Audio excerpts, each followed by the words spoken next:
ಸಂಭಾಷಣೆಗೆ ಒದಗಬೇಕೆಂಬ ಕಾರಣಕ್ಕಾಗಿ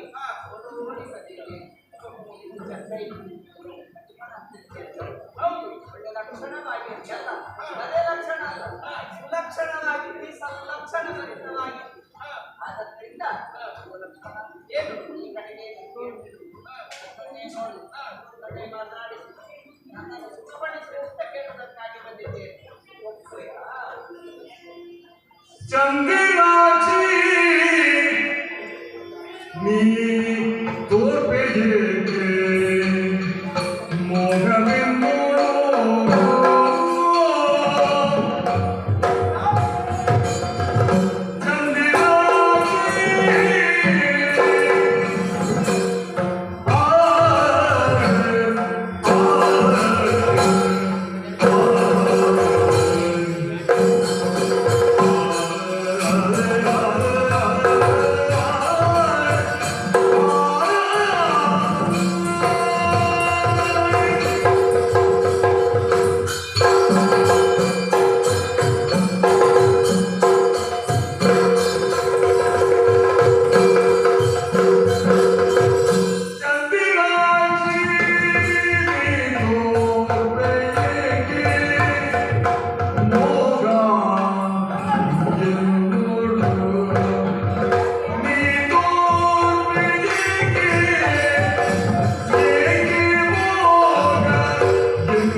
ಕೋಟೆಗೆ. ಮತ್ತೆ ಇಂಥ ವಿಷಯಗಳನ್ನೆಲ್ಲ ಹಾ. ಹೆಚ್ಚು ಮಾತಾಡಬಾರ್ದು ಕೃತಿಯಲ್ಲಿ.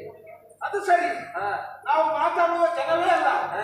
ನಮ್ಮ ಕಾರ್ಯದಲ್ಲಿ ಯಾವ ಕಾರ್ಯನಿರತರಾಗಿ ಹಾ. ಇರುವವ ನಾನು. ಹಾ. ಇದು ನೋಡಿದ್ಯಲ್ಲ ಈಗ. ಹೌದೌದು. ಆಗಿರುವಾಗ ಓ ಚಂದಿರಾನೇ ಹಾ. ನಿನ್ನನ್ನು ಕಾಣುವಾಗ ಹಾ. ಸುಂದರವಾಗಿದ್ರು. ಹಾಕು. ನೀನು ಮಾತನಾಡುವಾಗ ದೃಷ್ಟಿ ಸರಿ ಉಂಟು. ಹೌದು ಹಾ. ದೃಷ್ಟಿ ಸರಿ ಇದೆ. ಹಾ. ದೃಷ್ಟಿ ಸರಿ ಇಲ್ಲದೆ ನಾನು ಸಾಮಾನ್ಯನವಂತ ಕೇಳಿದ್ದೆ. ಆ, ರಾಜಕುಮಾರ ನಾನು. ಹೌದಾ? ಮತ್ತೆ ದೃಷ್ಟಿ ಸರಿ ಇಲ್ಲದೆ ಚಂದ ಇದ್ದೇನೆ ಅಂತ ಹೇಳ್ತೀಯಲ್ಲ. ಹಾ. ಅದೇ ಸಾಕು. ಹಾಗಲ್ಲ. ಚಂದ ಎಲ್ಲರಿದ್ದಾರೆ. ಚಂದ ಇರುವುದು ಮುಖ್ಯ ಅಲ್ಲ, ಅವರ ಗುಣನಡಕಗಳು ಚಂದವಾಗಿದೆ ಎಂಬುದು ಸಂಶಯವಾಗಿತ್ತು. ಕೆಟ್ಟವಾಗಿ ಇದೆಯಲ್ಲ. ಹೌದು ಅದು ನೀನು ಹೇಳಿಕೊಳ್ಳುವುದು. ನೀನು ಚಂದ ಇದ್ದೆ ನಿನ್ನ ಗುಣಗಳು. ಯಾರು ತಪ್ಪು ಮಾಡಿದ್ರೆ ಒಪ್ಪಿಕೊಳ್ಳುವುದಿಲ್ಲ. ಅವರದ್ದೇ ಸರಿ ಎಂಬುದಾಗಿ ಹೇಳ್ತಾರೆ. ನೀನು ಚಂದವಾಗಿದ್ದಿ, ಹಾಗಾಗಿ ನೀನು ಮಾತಾಡಿದ್ದೆಲ್ಲ ಸರಿ ಎಂಬುದಾಗಿ ನೀನು ತಿಳಿದುಕೊಂಡ್ರೆ ತಪ್ಪದು. ಯಾಕೆ ಅಂತ ಹೇಳಿದ್ರೆ ನೀನು ಮಾತನಾಡುವಂತಹ ಶಬ್ದಗಳಲ್ಲಿ ಚಂದತೆ ಇಲ್ಲ. ನೀನು ಮಾತಾಡುವಂತ ಮಾತುಗಳು ಕೇಳುವಾಗ ನನ್ನಂತವನಿಗೆ ಅದು ಇಷ್ಟಪಡುವುದಿಲ್ಲ. ಯಾಕೆ ಅಂತ ಹೇಳಿದ್ರೆ ಅಂತ ಮೋಹದಲ್ಲಿ ಸಿಲುಕುವವರು ನಾವಲ್ಲ. ಹಾಗಾಗಿ ನಿನ್ನನ್ನು ಮೋಹಿಸು ಅಂತ ಹೇಳಿ. ಹೌದು, ನೀನು ಮೋಹಿಸು ಅಂತ ಹೇಳಬೇಕಿದ್ರೆ ನನಗೆ ಮನಸ್ಸು ಬರಬೇಕಲ್ಲ. ಅಂತ ಮನಸ್ಸುಳ್ಳವನು ನಾನಲ್ಲ. ಮತ್ತೊಂದು ವಿಚಾರವನ್ನು ನೀನು ಹೇಳ್ತಾ ಇದ್ದೀನಿ. ನನ್ನ ಅಣ್ಣನಾದಂತಹ ಶ್ರೀರಾಮಚಂದ್ರನನ್ನು ಕಂಡು ಅವರಲ್ಲಿ ಮಾತನಾಡಿ ಇಲ್ಲಿಗೆ ಬಂದಿದ್ದೇನೆ. ಯಾಕೆ ನಿನ್ನನ್ನು ಕಾಣುವಾಗಲೇ ನನಗೆ ವಿಶ್ವಾಸ ಬರುವುದಿಲ್ಲ. ನೀನು ಮತ್ತೊಂದು ವಿಚಾರ ಹೇಳಿದ್ರೆ ರಾಮನನ್ನು ಕಂಡಿದ್ದೆ ಅವನತಿಗೆ ವಿಷಯ ನನಗೆ ನಿನ್ನ ಮಾತಿನಲ್ಲಿ ನನಗೆ ಭರವಸೆ ಖಂಡಿತವಾಗಿ ಬರುವುದಿಲ್ಲ. ಹೋಗಿ ನಡೆ ನಡೆ ಹೋಗಲಾರೆ.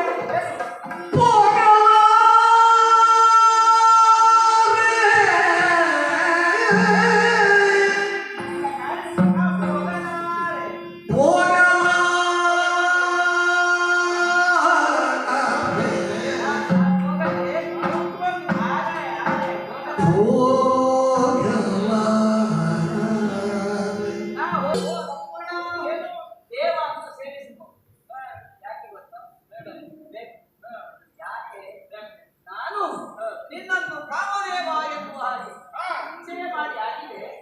ನಾನು ಸ್ವಂತ ನಿರ್ಧಾರ ಬಂದದ್ದಲ್ಲ. ಹೋಗಲಿದ್ದಾನೆ ನನಗೆ ದಾರಿ ತೋರಿಸ್ತಾ ಇದ್ದೀನಿ. ಬಂದವನಾದ ನನಗೆ ಹೋಗೋ ದಾರಿಯನ್ನು ತೋರಿಸಿತ್ತು. ತಿಳಿದೇ ಬಂದಿದ್ದೇನೆ. ಆದರೆ ಹೋಗಲಾರೆ. ಯಾಕೆ ಹೋಗಲಾರೆ? ರಾಮನನ್ನು ನಂಬಿ ಬಂದಿ ಕಾರಣ ಉಂಟು. ಅವನೇ ಹೇಳಿ ನನ್ನ ತಮ್ಮ ಒಬ್ಬನೇ ಇದ್ದಾನೆ. ಹೋಗು, ಇಲ್ಲೇ ಎಡಮನೆಯ ಪಕ್ಕದಲ್ಲಿದ್ದಾನೆ. ಅಲ್ಲೊಂದು ಮನೆ ಇದೆ, ಅಲ್ಲಿಗೆ ಸುಮ್ಮನೆ ಹೋಗಬೇಡ. ಆ ಮನೆಯಲ್ಲಿ ನಿನಗಾಗಿ ಚೆಲುವಾದ ಮುದ್ದಾದ ಸುಂದರನಾದ ಚಂದದಲ್ಲಿ ಅತಿ ಚಂದ ಅಂತ ಒಬ್ಬ ಸುಂದರ ಪುರುಷನಿದ್ದಾನೆ. ನಿನ್ನ ಆಶಯವನ್ನು ತೀರಿಸಿಕೊಡ್ತಾನೆ ಅಂತ ಹೇಳಿದ. ನನಗೆ ತಪ್ಪಿಕೊಂಡಿದ್ದ ನೋಡು, ಅಲ್ಲೇ ಮೈ ಬಿಸಿ ಆಗುದು. ಬಿಸಿ ಆಗ್ತದೆ ಅಂತ ಹೇಳುವಾಗ ಈಗ ಸ್ವಲ್ಪ ಕಾಲ ಅಲ್ಲಿಗೆ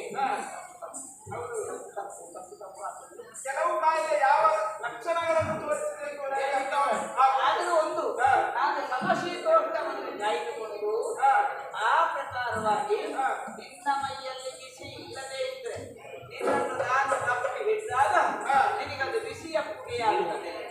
ಶಾಸ್ತ್ರ ಹೇಳ್ತದೆ, ಹೇಳ್ತೀಯ ಲಕ್ಷ್ಮಣ. ಬೇಸಿಗೆ ಕಾಲದಲ್ಲಿ ಶೀತಲವಾಗಿಯೂ ಶೀತ ಕಾಲಕ್ಕೆ ಬಿಸಿಯಾಗಿಯೂ ಹೆಣ್ಣಿನ ಅಪ್ಪುಗೆ ಗಂಡನ್ನು ಚೆನ್ನಾಗಿ ಇರ್ತದೆ ಎನ್ನುವ ಹಾಗೆ. ನಿಮಗೆ ಬಿಸಿಯಾದರೆ ನಾನು ತಪ್ಪು, ನಿನಗೆ ತಪ್ಪಾದರೆ ನಾನು ಬಿಸಿ. ಅದರ ಅನುಭವ ನಾನು ನೋಡಿದ್ದರೆ ಹೋಗಲಿಕ್ಕೆ ಸಾಧ್ಯ ಇಲ್ಲ. ಅಣ್ಣನಿಗೆ ಕೊಟ್ಟ ಮಾತನ್ನೇ ನಂಬಿ ನಿನ್ನ ಬಳಿಗೆ ಬಂದಿದ್ದೇನೆ. ಹೋಗು. ನನಗೆ ವಿಶ್ವಾಸ ಬರಬೇಕಲ್ಲ. ನಿನಗೆ ವಿಶ್ವಾಸ ಬರಲಿಕ್ಕೆ ಏನಾಗಬೇಕು?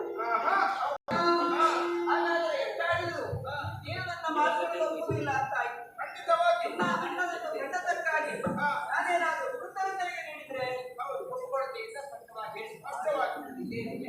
ಮತ್ತೆ ನಾನು ಭಕ್ತರೇ ಹೋಗಿ ಭಕ್ತರಲ್ಲಿ ಅಣ್ಣದರನ್ನು ನಿಂತು ನನಗೆ ಏನಾದರೂ ಕೊಡು ಅಂತ ಹೇಳಿ ಅವನ ಆಧಾರ ತಗೊಂಡೆ. ಅವನ ಆಧಾರ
ಮಾತಾಡಿದೆ ಮಾತಾಡಿಸಿದೆ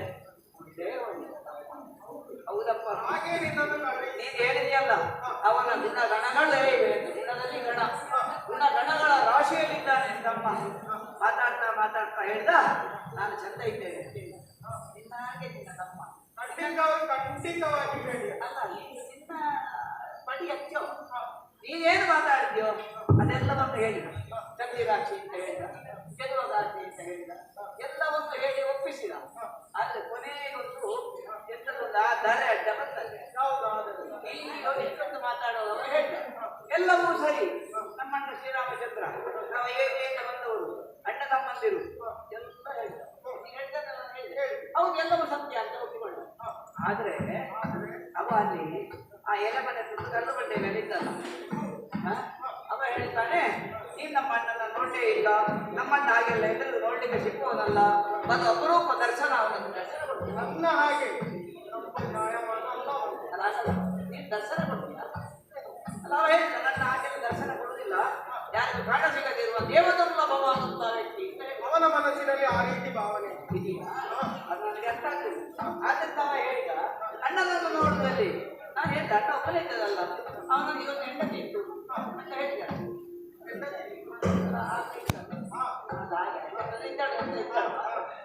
ನನಗೆ ಸರಿ ಅಷ್ಟಾಗಿ ಭಾಷೆ ಬರುವುದಿಲ್ಲಲ್ಲ, ನಿಮ್ಮ ಕ್ಷತ್ರಿಯರ ಭಾಷೆ, ನಾವು ಕಾಟಾಡಿಗಳಲ್ಲ, ಹಾಗಾಗಿ ಆ ಹೆಂಡತಿ ಇತ್ತು ಅಂತ ಹೇಳಿ ಅದಕ್ಕೆ ಒಪ್ಪಿದೆ. ಅದೆಲ್ಲ ಸರಿ.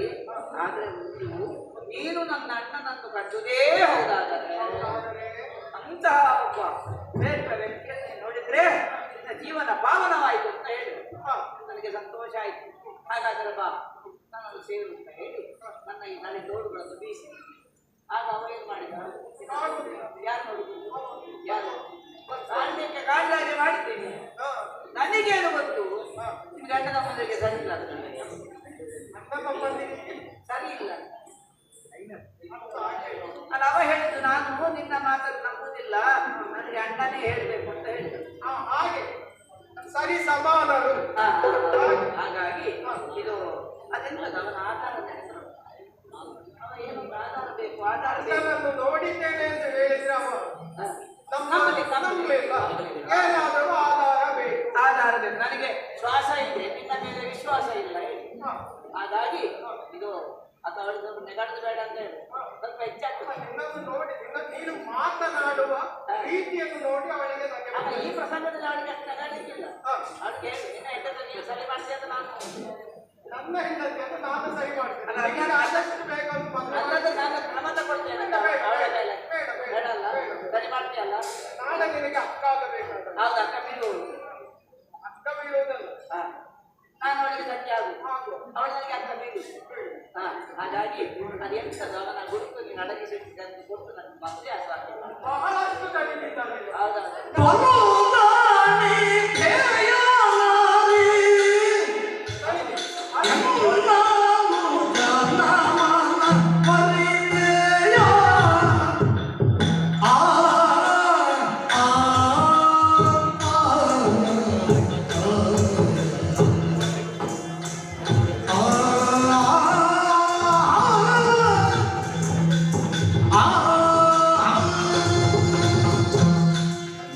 Ah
ಇಲ್ಲಿಂದ ಆಗ್ತಿದೆ. ನಿಮ್ಮ ಮತ್ತೆ ರಾಜ್ಯಕ್ಕೆ ಆಟ ಆಯ್ತು.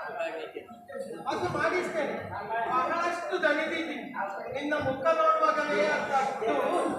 ಇದು ಆಗ ನೀನು ಬರುವಾಗ ನಿನ್ನ ಮುಖದಲ್ಲಿ 16ರ ತೇಜಸ್ಸಿ, ಈಗ 60ರದ್ದಾಗಿ ತಣಿದು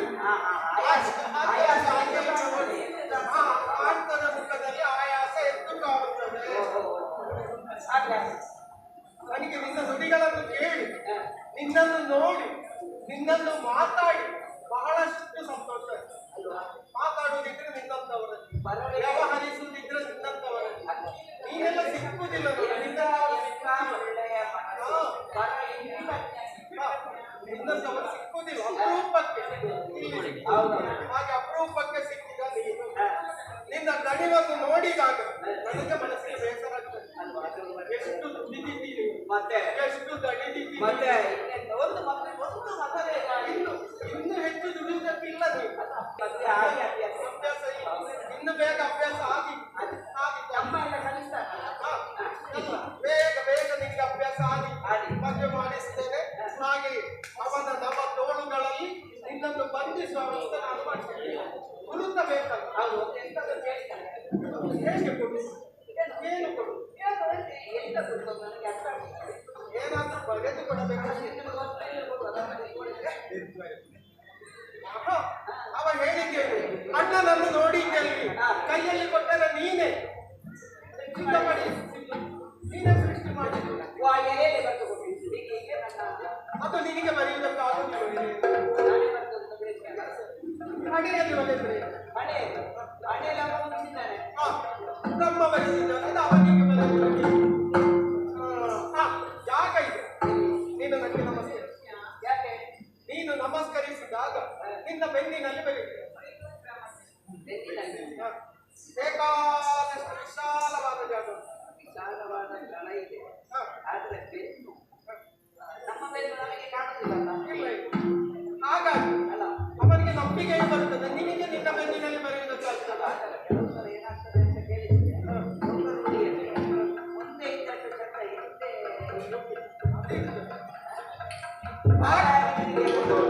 ಚರಿತ್ರೆ ಭಾಗ್ಯ ದೇವತೆ ಭಾಗ್ಯಲಕ್ಷ್ಮಿ ಆಕೆ ಬರುವಾಗ ಬಹಳಷ್ಟು ಸುಂದರಿಯರು. ಈ ದರಿದ್ರ ದೇವತೆ ಅಂತ ಅದು ಹಿಂದಿನಿಂದ ನೋಡುವಾಗ ಚಂದ. ಈಗ ನಾನು ದರಿದ್ರ ದೇವತೆ ವಾಡಿಕೆಯ ಮಾತು ಹೇಳಿ. ನೀನು ಮುಂದೆಯೂ ಚಂದ ಇದ್ದಿ, ಹಿಂದೆಯೂ ಚಂದ ಯಾರಿಗಾದ್ರೂ ಇಷ್ಟ ಆಗ್ಬೇಕಲ್ಲ. ಇದು ಬೇಕಿದ್ರೆ ಮುಖಕ್ಕೆ ಇನ್ನು ಸ್ವಲ್ಪ ಎಲ್ಲ ಸೇರಿಸಿ ಅವನ ಏನಾದ್ರೂ ಸಂತತಿಲ್ಲ ಸ್ವಲ್ಪ ಬೇಗ ಬೇಗ ಹೋಗ ಹಾಗೆ ಮದುವೆ ಸರಿಯಾಗಿ ಸರಿಯಾಗಿ ಇನ್ನೇನು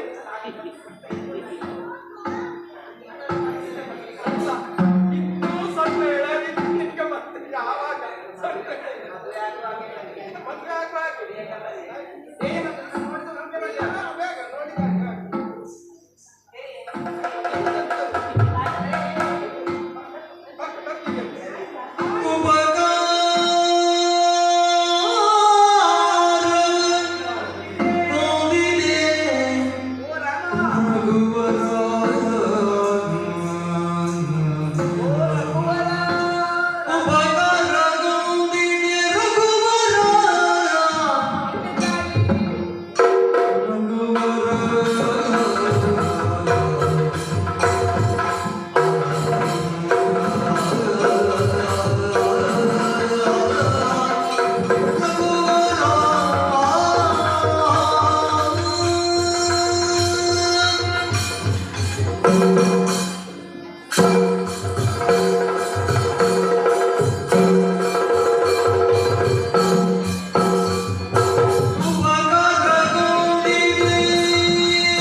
Come on.